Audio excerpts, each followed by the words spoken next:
సాకారులు చంపిరి బ్రతికిన్ చన్నావరుడై వచ్చునండి.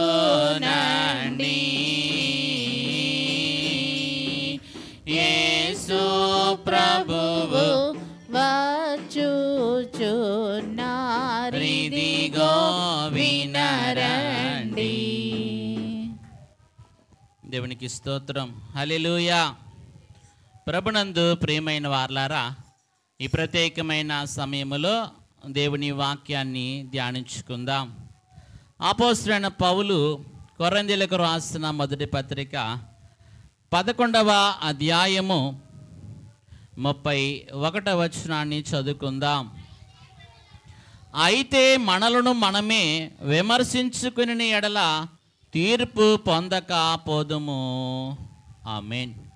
ఈ ప్రత్యేకమైనటువంటి ఆరాధన కార్యక్రమంలోకి వించిన మీ ಎಲ್ಲರಿಗೂ ప్రభు అయిన యేసుక్రీస్తు వారి నామమున కృపయు సమాధానమును మీకు ಎಲ್ಲರಿಗೂ తోడయుండును గాక. ఆమేన్.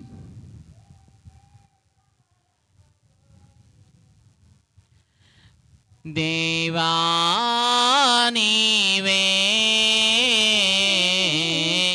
స్తోత్ర పాత్రుడవు, నీవు మాత్రమే మహిమరూపివి. దేవా నీవే స్తోత్ర పాత్రుడవు. దేవునికి స్తోత్రం.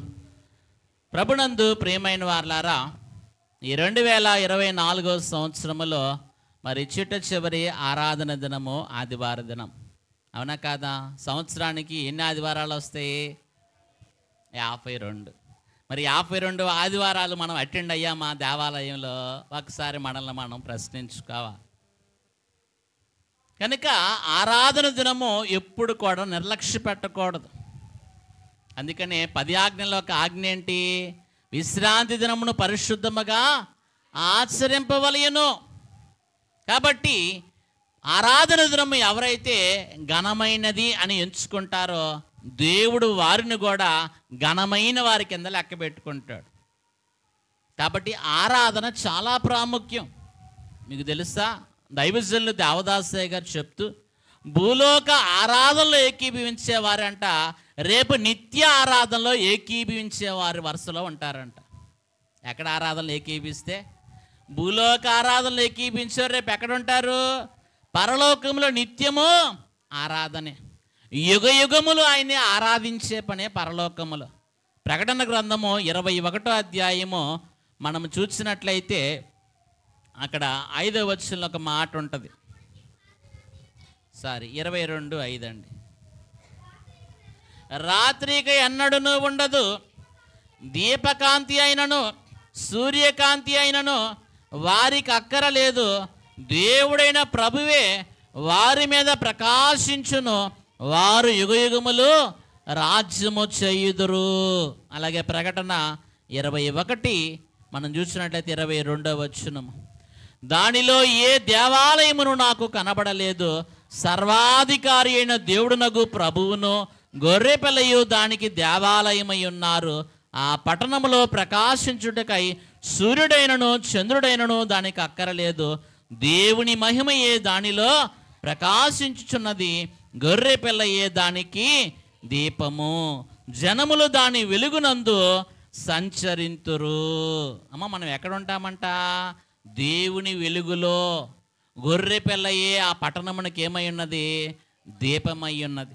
కాబట్టి ఈ సంవత్సరం చివరిలో చిట్ట చివరి ఆరాధన దినం. కాబట్టి ఆరాధన ఎప్పుడు కూడా ఏం చేయకూడదు? నిర్లక్ష్య పెట్టకూడదు. కనుక ఇక్కడ భూలోక ఆరాధనలో ఉండేవారు రేపు ఎక్కడ ఉంటారు? పరలోక ఆరాధనలో ఏకీభవించేవారుగా దేవుడు చేస్తాడు. ఇక్కడ క్రమము లేకపోతే అక్కడ నిత్య ఆరాధనలో మనం ఏం చేయలేం? ఉండలేం. దీన్ని మనము ఘనముగా ఎంచుకోలేదు కనుక అప్పుడు అది కూడా ఏమవ్వదు, అంత ఘనముగా అనిపించదు. అవునంటారా కాదా? కాబట్టి ప్రియమైన వారలారా, ఆరాధన దినము శ్రేష్టమైనది. అన్ని రోజులు ఒకటే కాదు, ఆరాధన దినం ప్రత్యేకమైన దినం. ఎందుకు ఈ మాట చెప్తున్నానంటే, ఆదివారం అనే వెలుగు కలుగు చేశాడు. ఆది యందు దేవుడు భూమి ఆకాశమును సృజించును, వెలుగు కమ్మని పలుకగా. అమ్మ, ఆదివారం, ఆది అంటే మొదలు. ఆ రోజే దేవుడు ఏం చేశాడు? వెలుగు కలుగు చేశాడు. ఆదివారం అనే ప్రభువు పునరుద్ధానుడై తిరిగి లేచాడు. ప్రభువు పునరుద్ధానుడై తిరిగి లేచింది ఎప్పుడు? ఆదివారం. అలాగే సంఘం మీదకి పెంతెకోస్తు పండుగ దినమున సంఘం మీదకి ఆత్మ తండ్రి దిగి వచ్చిన కార్యం ఏ రోజు జరిగింది? ఆదివారం. పెంతెకోస్తు పండుగ ఎప్పుడు వచ్చినా ఏ రోజు వస్తుంది? ఆదివారమే. కాబట్టి ఆదివారం సంఘం మీదకి ఏమొచ్చింది? ఆత్మ కుమ్మరింపు కార్యం కనపడుతుంది. ఆదివారం అనే శిష్యులైన వారిని ప్రభు దీవించాడు, మీకు సమాధానము కలుగును గాక అని. యోహాను సువార్త 19వ అధ్యాయం 20వ వచనంలో ఉంటుంది. కనుక దేవుడు శిష్యులైన వారిని ఏం చేశాడు? సమాధానము కలుగును గాకని దీవించాడు. 20వ అధ్యాయం 19వ వచనము. ఆదివారం సాయంకాలమున శిష్యులు యూదులకు భయపడి తాము కూడి ఉన్న ఇంటి తలుపులు మూసుకొని ఉండగా యేసు వచ్చి మధ్యను నిలిచి, మీకు సమాధానము కలుగునగాకని వారితో చెప్పాను. కాబట్టి ఆదివారము దేవుడు మనల్ని దీవించే సమయము, అవునా కాదా? శిష్యుల్ని దీవించాడా లేదా? కాబట్టి ఆరాధనలు ఎవరు ఏకీభవిస్తారో దేవుడు వారిని కూడా దీవించువారై ఉన్నారు. దైవజనులు పాడుకున్నారు, నన్ను దీవించి పంపు నరులాకో నీ మేలు, నన్ను దీవించి పంపు నరులాకో నీ మేలు, పన్ని కాటుకొని చెప్పి వత్తు నది చాలు, పని కాటుకొని చెప్పి వత్తు నది చాలు. దేవా, నన్ను దీవించి పంపు, నీ దీవెన అందరికీ కూడా చెప్పి తీసుకొస్తానయ్యా. కాబట్టి మనల్ని దీవించే దినము ఈ దినము. సమాధానం కలుగునుగా కానీ దీవించారు. అమ్మ, ఎవరైనా దేని కొరకు వచ్చేది? ప్రభువా, నాకు సమాధానం కావాలి, నా కుటుంబంలో సమాధానం కావాలి, నా బిడ్డల విషయంలో నాకు సమాధానం కావాలి, అవునా కాదా? కాబట్టి ప్రభువు సమాధానకర్త. ఆయన ఎవరంట? యెషయా భక్తుడు చదివిచ్చాడు కదా, యెషయా గ్రంథం 9:6. ఆశ్చర్యకరుడు, ఎలయనగా మనకు శిశువు పుట్టెను, మనకు కుమారుడు అనుగ్రహింపబడిను, ఆయన భుజముల మీద రాజ్యభారం ఉండెను. ఆశ్చర్యకరుడు, ఆలోచనకర్త, నిత్యుడగు తండ్రి, బలవంతుడగు దేవుడు, మరి సమాధానకర్తయగు అధిపతి అని ఆయనకు పేరు పెట్టబడును. ఎవరంట? ఆయన సమాధానమునకు అధిపతి, కర్త. కాబట్టి ఆదివారము ప్రభు దీవించే దినము, మనము సమాధానం కలిగి జీవించే దినం. అలాగే ఇంకా మనం చూస్తే ఆదివారమే యోహాను గారు ఆత్మవశుడయ్యాడు. ప్రకటన గ్రంథము 1వ అధ్యాయము 9వ వచనం మీరు ఒకసారి జ్ఞాపకం చేసుకున్నట్లయితే, ప్రభు దినమందు నేను ఆత్మవశుడనై ఉండగా,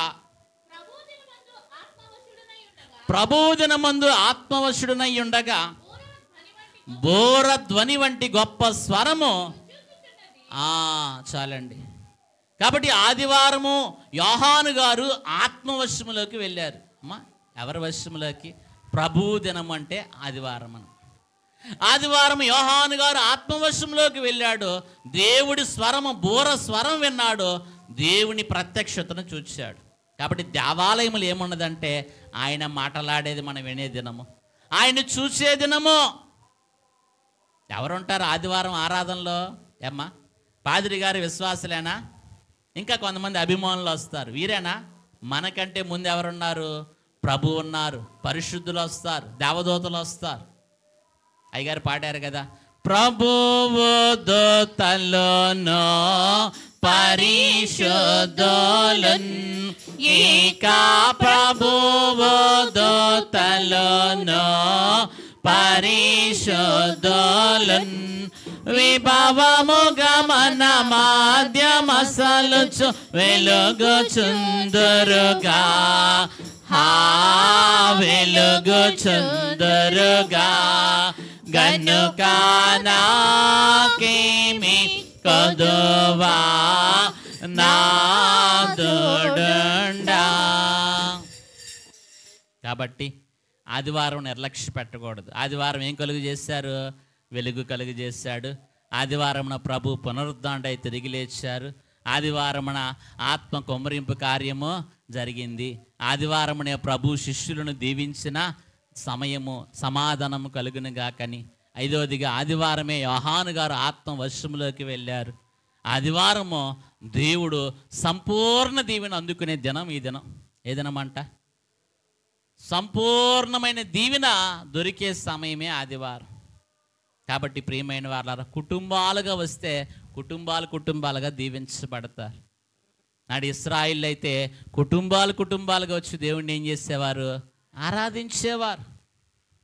కనుక మరి ఒక్కొక్క గోత్రానికి, ఒక్కొక్క కుటుంబానికి లెక్క ఉన్నది.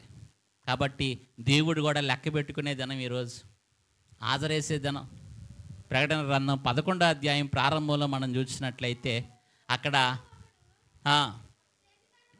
చేతికర్ర వంటి కొలకర్ర ఒకటి నాకిచ్చి, నీవు లేచి దేవుని ఆలయములో ఆ బలిపీఠమును కొలత వేసి ఆలయములో పూజించు వారిని లెక్క పెట్టుము. అమ్మ, ఆదివారం ఏముంటుంది? స్కూల్కి వెళ్తే పిల్లవాడికి అటెండెన్స్ ఉంటుంది, అవునా కాదా? అటెండెన్స్ లేకుండా పిల్లవాడు పై తరగతికి ప్రమోట్ చేయరు. చేస్తారా? అటెండెన్స్ తగ్గిందనుకో ఏం చేయమంటారు? అయ్యా మా పిల్లవాడికి అనారోగ్యం వచ్చింది అందుకని స్కూల్కి రాలేదంటే పోయి డాక్టర్ సర్టిఫికేట్ తీసుకురా. నిజమో కాదు, ఆయన సర్టిఫై చేసి నిజమేనండి పిల్లవాడికి బాగలేదని రాసిచ్చాడు అనుకో, దాన్ని బట్టి ఏం చేస్తారు? ప్రమోట్ చేస్తారే తప్ప అటెండెన్స్ లేకపోతే ఏం చేయరు. అలాగే నేను చెప్తున్నాను, ఆదివారం ఆరాధనలు ఎవరు హాజరేసుకుంటారు? పరలోకం వచ్చి హాజరేసుకుంటుంది. పరలోక పరిశుద్ధులు దేవదూతలు వచ్చి అటెండెన్స్ చేసుకుంటారు. పాదిరి గారికి ఏం తెలుసు? సమయం ప్రకారం వెళ్ళిపోతావు అంటాడు. కానీ వాళ్ళకి తెలుసు సమయం. మీకు తెలుసా? ఈ మధ్య ఉద్యోగస్తులకి తంబు సిస్టమ్ పెట్టారు, అవునా? ఉద్యోగానికి వెళ్ళేటప్పుడే నీ ఐడి కార్డు ఉంటే ఐడి కార్డు అక్కడ పెడితే స్కాన్ అయిపోద్ది. నువ్వు ఏ సమయానికి వచ్చావు ఏ సెకండ్లతో సహా అక్కడ పడిపోద్ది అన్నమాట. టైం ఒక్క సెకండ్ కూడా దాటడానికి లేదు. నువ్వు ఏ సమయానికి ఏ గడికి వచ్చావు ఏ సెకండ్ కూడా సెకండ్తో సహా చెప్పేస్తుంది. అమ్మ, భూలోకమే ఇంత టెక్నాలజీ ఉంటే పరలోకం ఇంకెంత టెక్నాలజీ ఉంటుంది. కాబట్టి ప్రియమైన వాళ్ళారా, ఆదివారాన్ని ఎప్పుడు కూడా ఏం చేయకూడదు? నిర్లక్ష్య పెట్టకూడదు. దైవజనులు అన్నారు, ఆరాధన దీనాంబు ఆచరింపగవలయు, ఆరాధన దీనాంబు ఆచరింపగవలయు. ఏ రోజు కన్నాను ఈ రోజే గొప్ప, ఏ రోజు కన్నాను ఈ రోజే గొప్ప. పాప వృత్తిని మానుకొనోమి. కాబట్టి ఈ దినము పరిశుద్ధమైనదని ఎవరైతే ఘనముగా ఎంచుకుంటారో దేవుడు కూడా వారికి 7 రకములైన సంపూర్ణ ఆశీర్వాదం చేత ఏం చేస్తారు? నింపి పంపించేవారై ఉన్నారు. చదవబడిన వాక్య భాగంలో మనం చూస్తే, అయితే మనల్ని మనమే విమర్శించుకుని ఎడల తీర్పు పొందక పోవుదుము. మీరు సంవత్సరం చివరిలో ఉన్నాం. పాత సంవత్సరం నుంచి మనం ఎక్కడికి వెళ్ళబోతున్నాం? అమ్మ, కొన్ని గంటల్లో క్రొత్త సంవత్సరంలోకి మనం వెళ్తాం, అవునా? కాబట్టి మనల్ని మనం ఏం చేయాలంట? విమర్శించుకోవాలి. అప్పుడు మనకి తీర్పు వరుస ఉండదు. ఈ వత్సరములో మన యొక్క వాక్య అనుభవము ఏమైనా క్రొత్తవి నేర్చుకున్నామా? వాక్య విషయములో ప్రతినిత్యము వాక్యాన్ని ధ్యానించే అనుభవం మనం కలిగి ఉన్నామా? ప్రతినిత్యము వాక్యాన్ని చదివే అనుభవం మనం కలిగి ఉన్నామా? ఏమ్మా, ఏదో టెస్టులు పెడుతున్నారంటే హడావుడిగా అప్పుడు చదవటం కాదు, కానీ బైబిల్ ప్రతినిత్యము చదవాలి. ఏం చేయాలంటమ్మా? మనం ఎలాగుంటాం? ప్రయాణం ఉంటే హడావడి, ప్రయాణం లేకపోతే హడావడి ఉంటుందా? ఉండదు. ఈరోజు ఆరాధన ఉంటే కొంతమందికి హడావడి, పొద్దున్నే టకటకటక పనులు చేసుకోవాలని. కొంతమందికి అన్ని రోజులు ఒకటే, ఎప్పుడు అలాగే ఉంటుంది బండి, స్లోగా వెళ్ళిపోతారు, అవునా? కాబట్టి దేవుని వాక్య విషయంలో మనల్ని మనం విమర్శించుకోవాలి. వాక్యములో క్రొత్త విషయాలు నేను ఈ సంవత్సరంలో నేర్చుకున్నానా? ఈ సంవత్సర కాలంలో బైబిల్ గ్రంథం అంతా ఒక్కసారైనా చదివేశానా? వాక్యాన్ని, చదివిన వాక్యాన్ని ప్రతినిత్యము నేను ధ్యానిస్తున్నానా? ప్రతినిత్యము వాక్య ప్రకారం నేను నడిచే స్థితిని నేను కలిగి ఉన్నానా లేదా? ఇవన్నీ విషయాల్లో మనల్ని మనం ఏం చేయాలా? విమర్శించుకోవాలి. విమర్శించుకుంటే రేపు తీర్పు మనము పొందకపోదుము. అమ్మ, వాక్యాన్ని నేర్చుకుంటే ఏమొస్తుంది? వాక్యం అంటే ఎవరో? దేవుడే.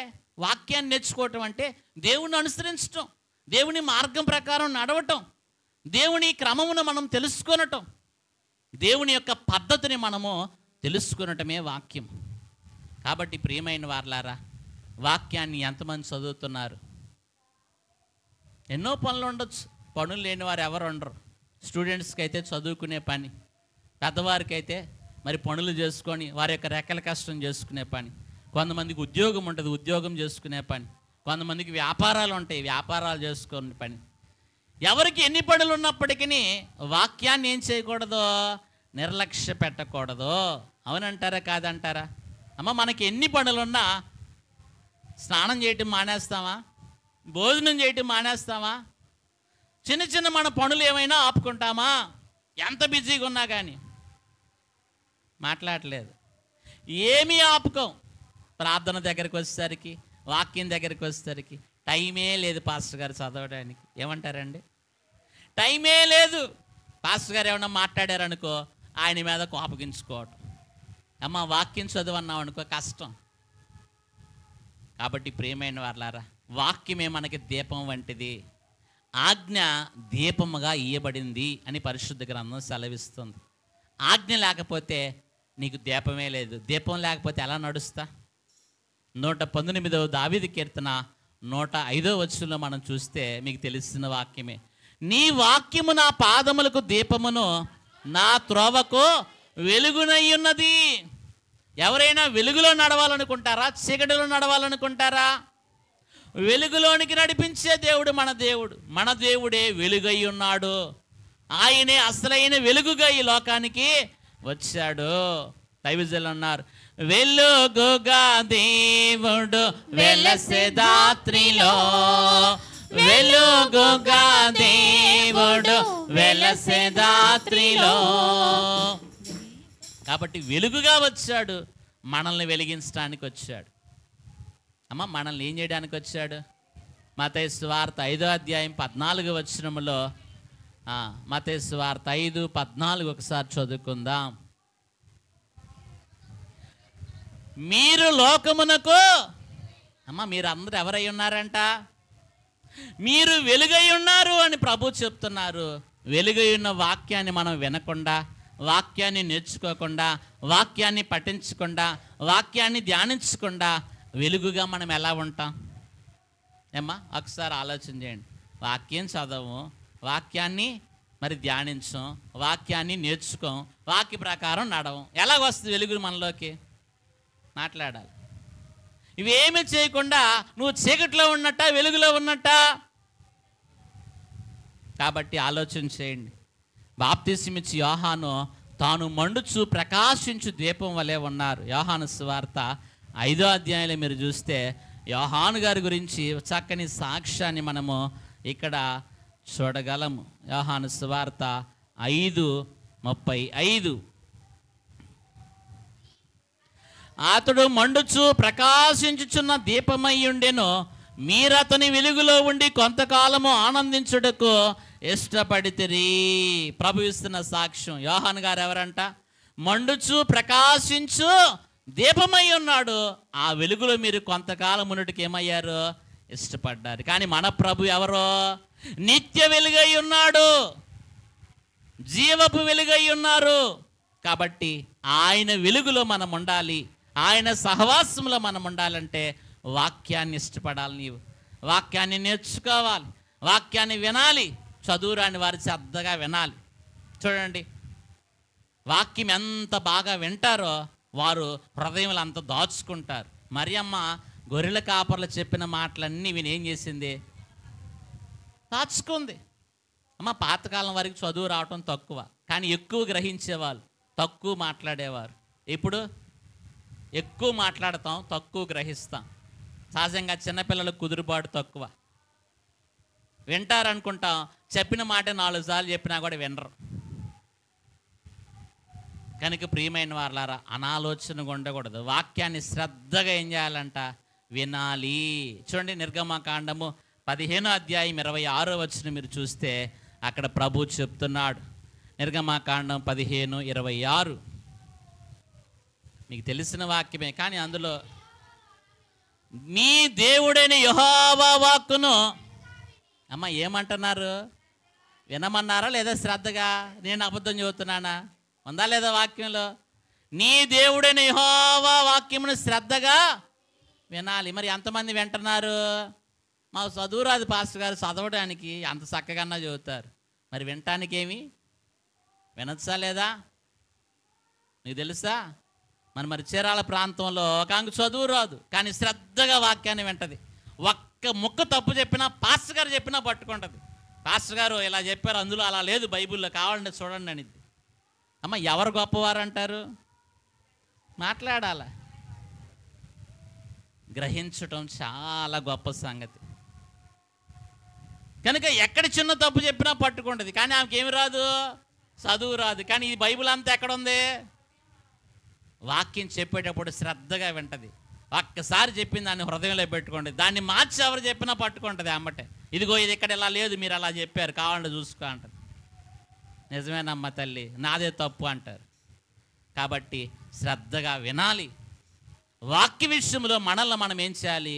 విమర్శించుకోవాలి. అప్పుడు రేపు తీర్పు వరస మన దాకా రాదు.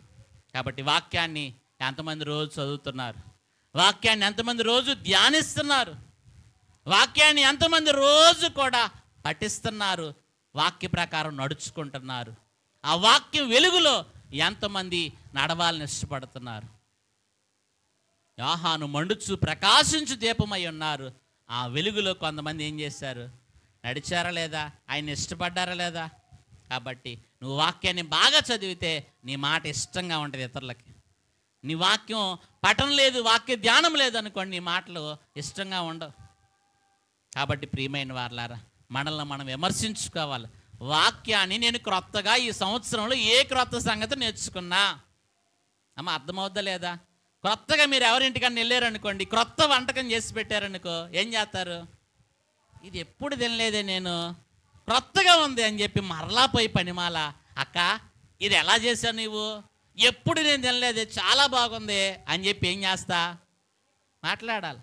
ఆమె దగ్గర కూర్చొని నిదానించి ఆమె చెప్పింది ఎలా చేసిందో మొత్తం శ్రద్ధగా వింటా. నేను అడుగుతున్నా, ఈ సంవత్సరం అంతట్లో నీవు క్రొత్త వాక్యం, క్రొత్త విషయం తెలుసుకున్నావా? వాక్యాన్ని ప్రతినిత్యం పఠిస్తున్నావా? వాక్య ప్రకారం నడవడానికి ఇష్టపడుతున్నావా? వాక్యం అనే వెలుగు నీ మీద ప్రకాశిస్తుందా? ఆలోచించే. కాబట్టి వాక్య విషయంలో మనల్ని మనం ఏం చేయాలి? విమర్శించుకోవాలి.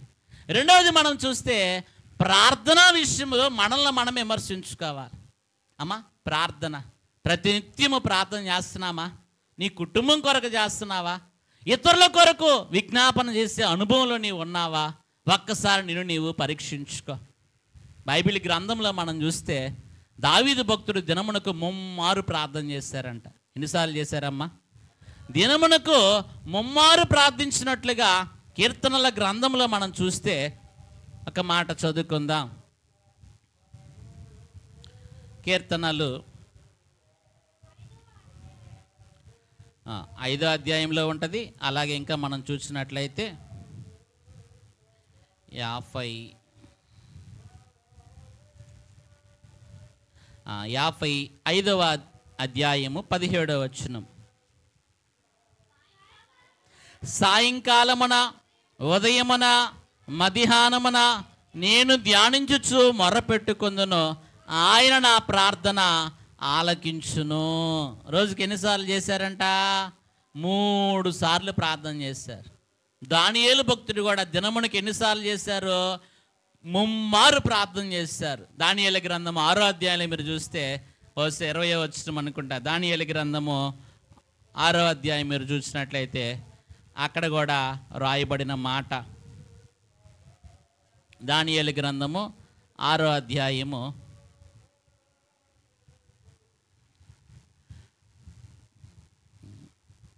దానియేలు గ్రంథం 6:10. ఇట్టి శాసనము సంతకము చేయబడిన దానియేలు తెలుసుకునెను. అతడు తన ఇంటికి వెళ్ళి యథాప్రకారముగా అనుదినము ముమ్మారు మోకాళ్ళుని తన ఇంటి పైగది కిటికీలు యెరూషలేము తట్టునకు తెరవబడి ఉండగా తన దేవునికి ప్రార్థన చేయుచు ఆయనను స్తుతించుచు వచ్చెను. దానియేలు గారి జీవితంలో కూడా దినమునికి ఎన్నిసార్లు ఉంది ప్రార్థన? ముమ్మారు ప్రార్థన ఉంది. కాబట్టి మనం ఎన్నిసార్లు ప్రార్థన చేస్తున్నాం దినమునకు? దైవజనులు దేవదాసయ్య గారు చెప్తూ దినమునకు 1 గంట అయినా ఏం చేయాలంట? దైవ సన్నిధిలో మనం గడపాలి. దినమునకి ఎంత సమయం అంటమ్మా? 1 గంట అయినా. 1 గంట అయినా కూడా ప్రార్థన లేకపోతే మన కుటుంబంలోకి మరి దేవుని యొక్క వెలుగు, దేవుని యొక్క మరి మహిమ ఎలా ప్రకాశిస్తుంది? కనుక ఆలోచన చేయండి. ప్రార్థన చేయకపోవటం కూడా పాపమే. ఏంటమ్మా? చాలామంది ప్రార్థనకు వచ్చేవారే వారలా పాస్టర్ గారు వీరిలా అని విమర్శిస్తారు. మరి మనం ప్రార్థన చేయకపోతే కూడా ఇది కూడా ఏంటంట? ఏమ్మా అంటే మన దగ్గరే పొరపాటు ఉంది, మనం ఇంకోరిని విమర్శించవచ్చా? మనం ప్రార్థన చేయకపోతే మనం కూడా ఏమైనట్టు? చూడండి, సమూయేలు మొదటి గ్రంథంలో ఉంటుంది. సమూయేలు మొదటి గ్రంథము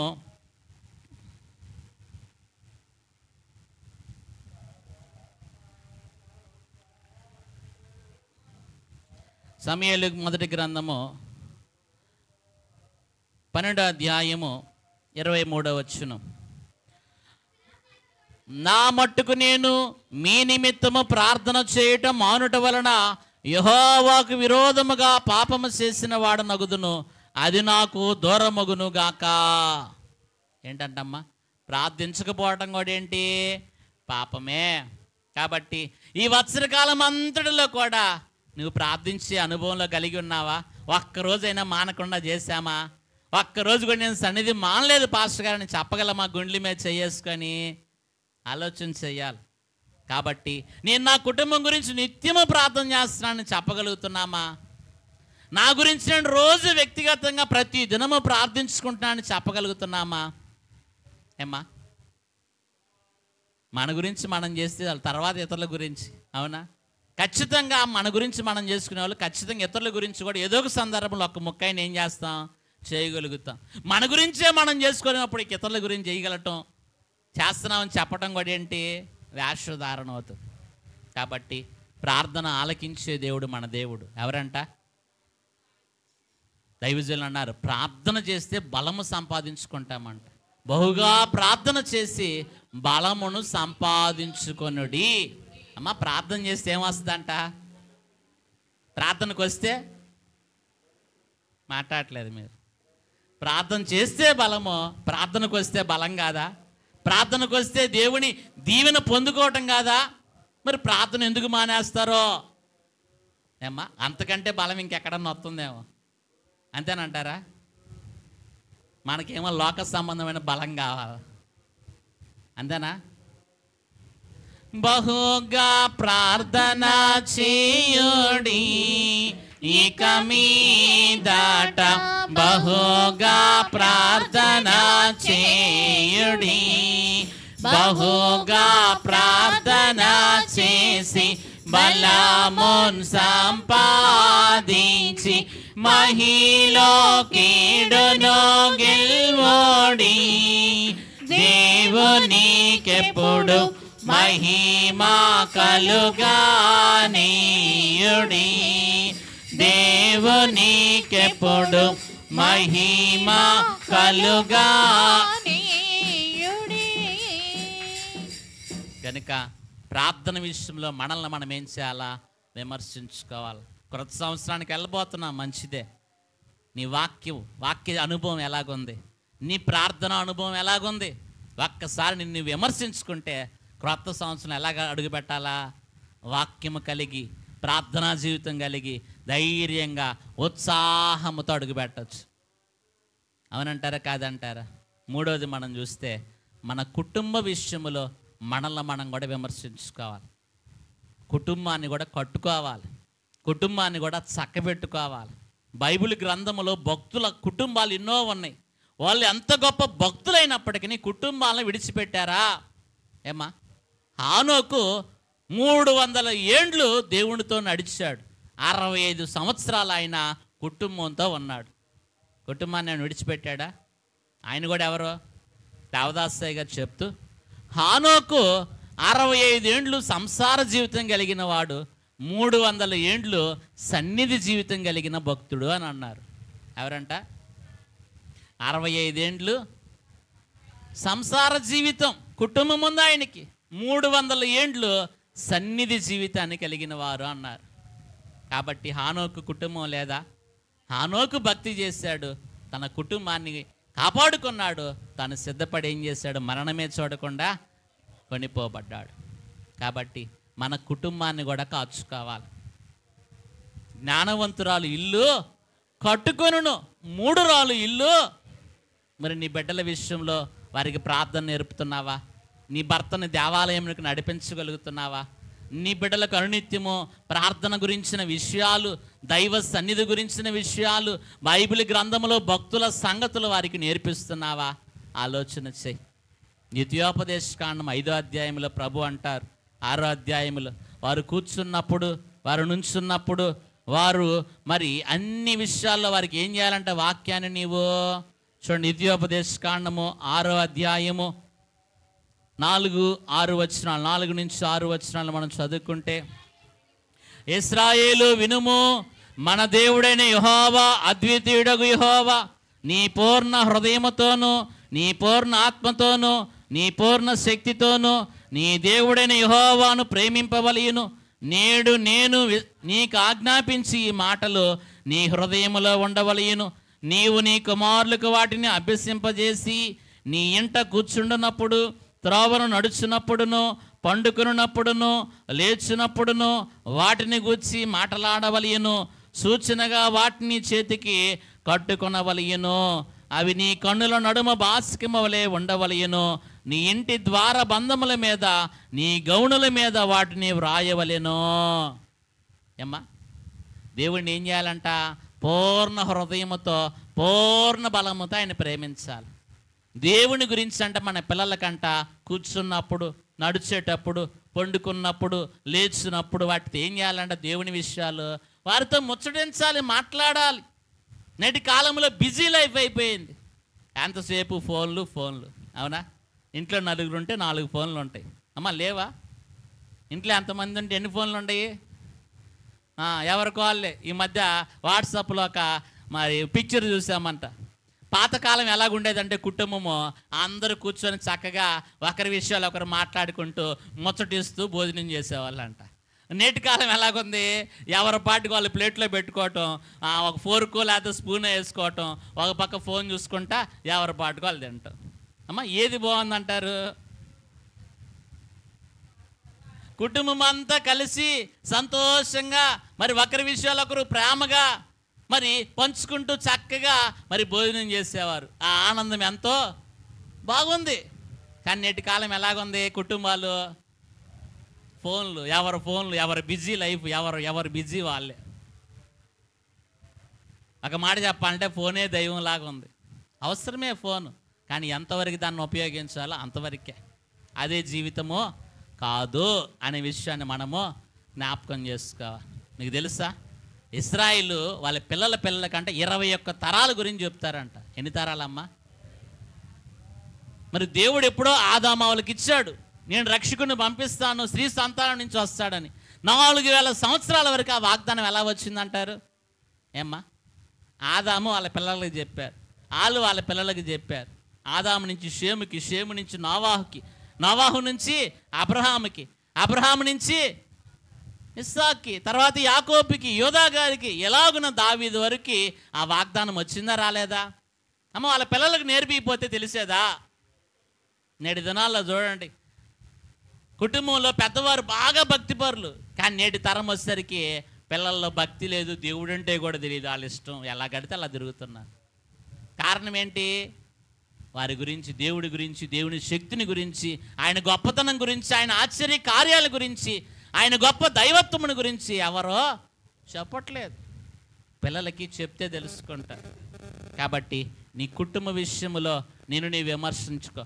నీ భర్త మరి మార్చగలుగుతున్నావా? ఏమ్మా, జ్ఞానవంతురాలు ఇల్లు కట్టుకోవడం అంటే ఇల్లు ఇటుక రాయలతో కట్టుకోవటం కాదు తల్లి. ఇల్లు కట్టుకోవడం అంటే ఏంటి? భర్తకి ఎలా చెప్పుకోవాలా, బిడ్డలకి ఎలా చెప్పుకోవాలా, కుటుంబాన్ని ఐక్యంగా ఎలా కాపాడుకోవాలా, కుటుంబాన్ని ఎలా సమాధానంగా క్షేమంగా భద్రపరుచుకోవాలా, ఇది కట్టుకోవటం అంటే. అంతేగాని ఇటుక రాయి సున్నం వేసి కట్టడం కాదు. అర్థమవుతుందా? కాబట్టి మన కుటుంబ విషయంలో మనలో మనం ఏం చేయాలి? విమర్శించుకోవాలి. నీ కుటుంబాన్ని ఎలా నడిపించుకుంటున్నావు? మంచి మార్గం నడిపిస్తున్నావా? చెడ్డ మార్గానికి వెళ్ళిపో వాడిని విడిచిపెట్టేస్తున్నావా? ఆలోచన చేయండి.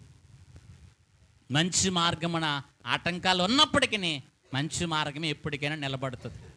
కానీ మార్గంలోకి వెళ్ళాడు బిలాము, బహుమతి కోసం ఆశించి పరిగెత్తాడు. బిలాముకు దొరికిందా బహుమతి? అమ్మా, బిలాము ఎంత గొప్ప ప్రవక్త అంటే కన్నులు తెరిచి కూడా చూడగలడంట.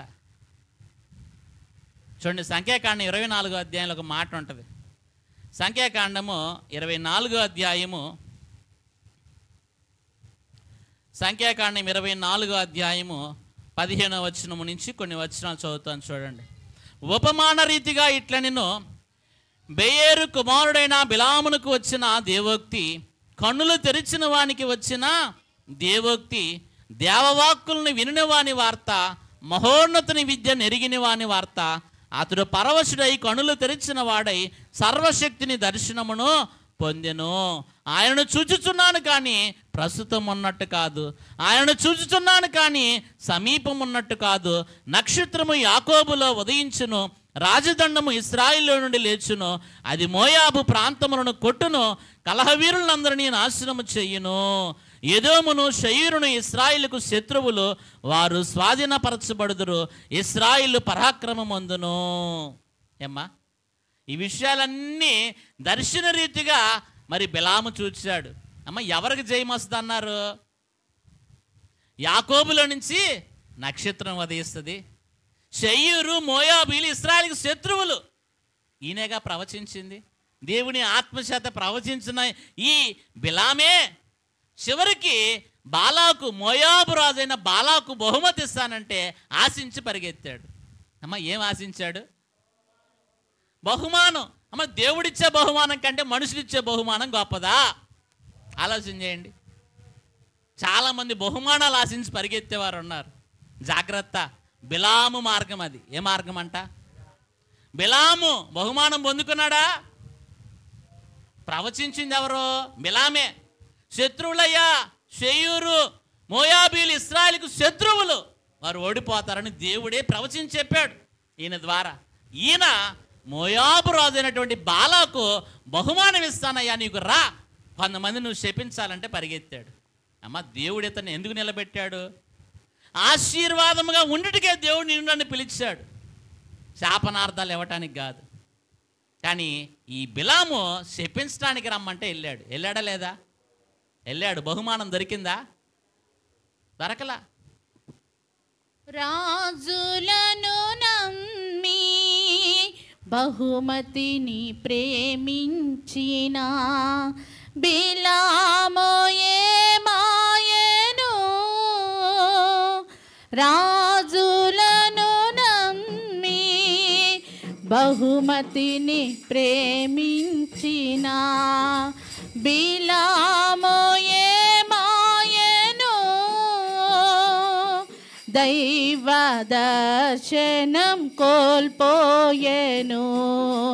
నమ్మి నమ్మి మనుషులను నీవు నమ్మి నమ్మి పలుమార్లు మోసపోయావు, పలుమార్లు మోసపోయావు.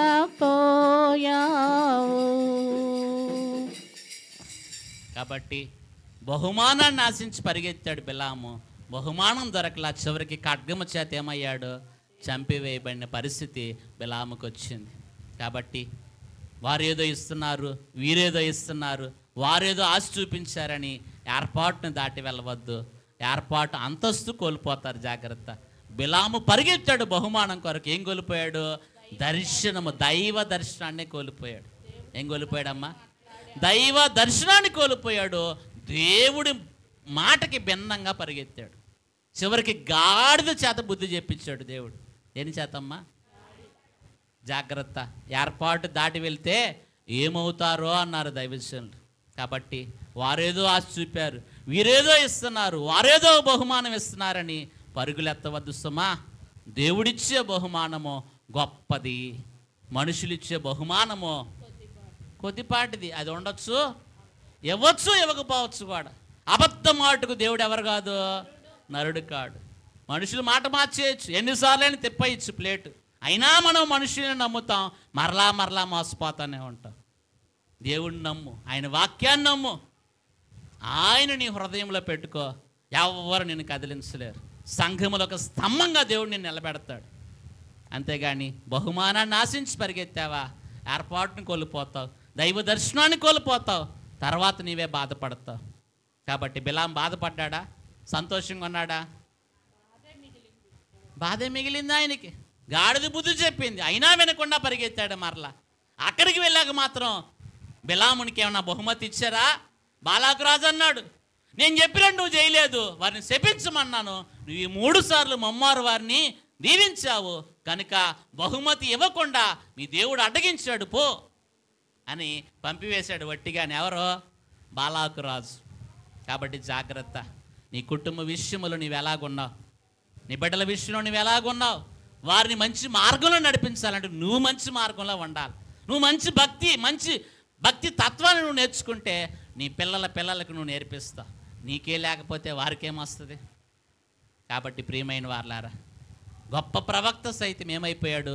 బహుమానాన్ని ఆశించి పాడైపోయాడు. కాబట్టి అటువంటి దుస్థితిలోకి మనం వెళ్ళకూడదు. కాబట్టి ఆశ చూపిస్తారు, అవునా కాదా? కానీ దేవుడు అంతకంటే ఎక్కువ ఇస్తాడు.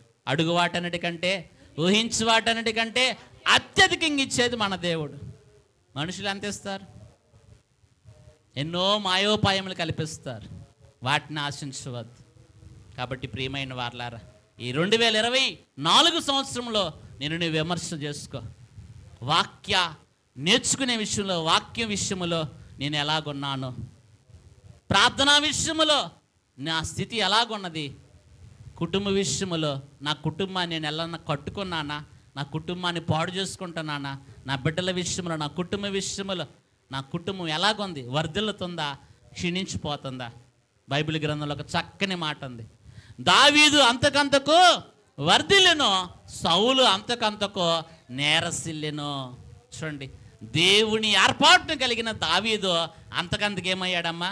వర్ధిల్లిన స్థితి. కాబట్టి ఏర్పాటుని తోసివేసుకున్న సౌలు అంతకంతకు ఏమయ్యాడో? నేరసిల్లిపోయాడు. ఏమా అభివృద్ధి కావాలా, సతికిల బట్టం కావాలా? సౌలు కూడా రాజే, మీరు అడుకోవచ్చు. ఎక్కడైతే మాత్రం ప్రార్థన కాదా పాస్టర్ గారు?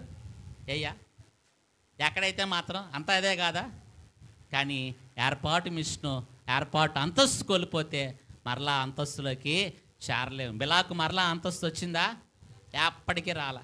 ఏశావు అంతస్తు కోల్పోయాడు. ఏశావు ఎంత ఏడ్చినా కూడా చివరికి ఏమి రాలేదు? దీవెన రాలా.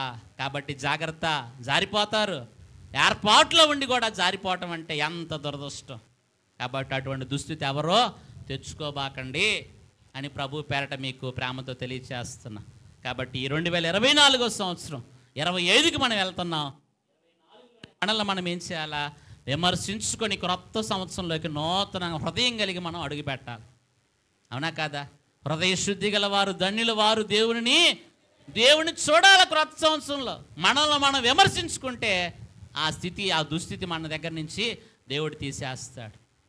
పాత సంవత్సరం అంతా మోసుకొని వెళ్ళామనుకోండి, క్రొత్త సంవత్సరంలో ఏమి ఉండదు. కొండ నిండుగా ఉండాలంటే క్రొత్త నీరు నింపుకోవాలి. పాత నీరు పెట్టుకొని వెళ్ళామనుకో, ప్రభు దీవించాడా? ఏమ్మా, 6 రాతి బాణలో అంచుల మట్టుకు నింపమన్నాడు. ఎప్పుడు? ఆ 6 రాతి బాణంలో ఉన్న పూర్తిగా ద్రాక్షారసం అయిపోయాక అది ఉండంగానే చెప్పలా, అమ్మా నా సమయం ఇంకా రాలేదన్నాడు. ఎప్పుడైతే అది పూర్తిగా అయిపోయిందో అప్పుడు అంచులు మట్టుకు నింపమన్నాడు. క్రొత్త సంవత్సరంలోకి వెళ్ళి మనము క్రొత్త హృదయంతో వెళ్ళాలి. పాత రోత దుస్థితిని అలా పెట్టుకొని వెళ్ళకూడదమ్మా. మీరు ఉదాహరణ చెప్తాను. మీరు కుళాయిల దగ్గరికి నీళ్లు పట్టుకోవడానికి వెళ్తారు. మీ మంచినీళ్ళ బింది కొద్ది నీళ్ళు ఉన్నాయి అనుకోండి, అడుగున అలాగే పట్టుకుంటారా, శుభ్రంగా కడిగి పట్టుకుంటారా? అలాగే పట్టుకునే వాళ్ళు ఎంతమంది చేతులు ఎత్తండి? ఎవరు లేరు. మరి క్రొత్త సంవత్సరంలోకి వెళ్ళేటప్పుడు మన పాత రోత మరి దుస్థితి అంతా కూడా ఏం చేయాలి? తీసేసుకోవాలంటారు, వద్దంటారా? తీసేసుకొని శుభ్రంగా కడుక్కొని అప్పుడు క్రొత్త నీరు ఏం చేయాలా? నింపుకోవాలి. కాబట్టి మనల్ని మనం విమర్శించుకుందాం. వాక్య పరిచర్య విషయంలో, వాక్య విషయంలో మనం ఎలాగున్నాం? ప్రార్థనా విషయంలో మనం ఎలాగున్నాం? మన కుటుంబ విషయంలో కట్టుకునే విధంగా ఉన్నామా? ఓడబెరుక్కునే విధంగా ఉన్నామా? మన కుటుంబంలో బిడ్డలకి భక్తి నేర్పించే స్థితిలో ఉన్నామా? భక్తి నుంచి మరి సన్నగిల్లే స్థితిలో ఉన్నామా? మనల్ని మనం విమర్శించుకొని క్రొత్త సంవత్సరంలోకి అడుగు పెట్టగల గొప్ప ధన్యత పరిశుద్ధ ఆత్మ తండ్రి ఈ ఆరాధన దినమున మన ఎల్లరికీ అనుగ్రహించును గాక. ఆమేన్. పరిశుద్ధుడైన తండ్రి మీకు వందనాలు, స్తోత్రాలు నాయన. వాక్యం బిడ్డల హృదయాల్లో ముద్రించుము, నూరంతలుగా ఫలింపు చేయము దేవా. పౌలు భక్తుడు అంటున్నాడు, అయితే మిమ్మల్ని మీరు విమర్శించుకొని అలా తీర్పు పొందకపోదురని. అలాగూ వాక్య విషయములో, వాక్యము నేర్చుకునే విషయములో, వాక్యము పఠించే విషయములో, వాక్య ప్రకారం నడిచే విషయములో, వాక్యాన్ని ధ్యానించే విషయములో మమ్మల్ని మేము దిద్దుకుని సరి చేసుకునే అనుభవం నేర్పించండి. ప్రార్థనా జీవితములో అయ్యా వ్యక్తిగత ప్రార్థన, కుటుంబ ప్రార్థన, సంఘ ప్రార్థన కలిగిన వారముగా ప్రభా, సహవాసమును బట్టి సంతోషము సమాధానము గనుక అట్టి దీవెన నాయన మమ్మల్ని మేము సరి చేసుకుని విమర్శించుకొని దేవా దిద్దుకొని క్రొత్త సంవత్సరం అడుగుపెట్టే ధన్యత దయచేయము. అలాగే మా కుటుంబ విషయములో దేవా భర్త నీ సన్నిధికి రాలేకపోతున్నాడు, ఆ భర్త కొరకు ప్రార్థించే అనుభవం, బిడ్డల మాట వినని స్థితి, బిడ్డలను చక్కపరుచుకుని ప్రార్థించే అనుభవం, బిడ్డలకు దైవ వాక్యమును నేర్పించే అనుభవం, బిడ్డలకు భక్తుల జీవితంలో వారి యొక్క చరిత్రను ఆయన వారికి చెప్పగలిగిన అనుభవం, ఇవన్నిట్లో కూడా మమ్మల్ని మేము విమర్శించుకొని దేవా క్రొత్త సంవత్సరంలో నూతన హృదయం ఉత్సాహము కలిగి నిన్ను ఎదుర్కొనగలిగిన గొప్ప అనుభవం మా అందరికీ దయచేయమని మా మంచి వాక్య బోధకుడైన యేసు నామమున అడుగుచున్నాము తండ్రి. ఆమేన్.